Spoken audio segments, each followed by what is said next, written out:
Hi! RCB ఎట్టకేలకైతే ఒక విజయాన్ని అయితే సాధించగలిగింది. అది కూడా 6 వరుస ఓటముల తర్వాత అయితే ఒక మంచి సాలిడ్‌గా గెలవటం చూసాం మనమైతే. ఎందుకంటే కేకేఆర్ తోటి చాలా ఒక్క రన్ తోటి ఓడిపోవడం చూసాం మనం మ్యాచ్ అయితే. ఆ మ్యాచ్ గెలవాల్సింది.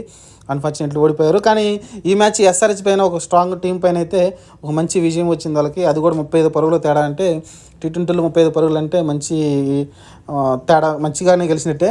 ఇందులోనూ ముఖ్యంగా మనం చెప్పాలంటే రజత్ పటిదార్‌ని మెచ్చుకోవాలి. అలానే గ్రెయిను మంచి బ్యాటింగ్ ప్రదర్శన వచ్చింది. గ్రీన్ బౌలింగ్ కూడా బాగానే వేశాడు.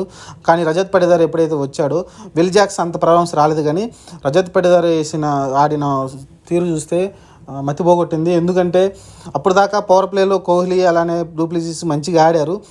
తర్వాత వచ్చిన రజత్ పటిదార్ అయితే ఆ ఊపునైతే కొనసాగించాడు.